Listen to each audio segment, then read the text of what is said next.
நடந்ததை எண்ணி கவலைப்பட்டால் அவன் மடையன். ஆஹா, நடப்பதை எண்ணி வருத்தப்பட்டால் அவன் மூடன்.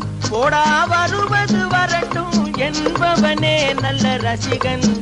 அவன் இவனே, இவன் அவனே. அட இன்றும் இல்லை, நாளை இல்லை, இரவில்லை, பகலில்லை, இளமையும் முதுமையும் முடிவும் இல்லை.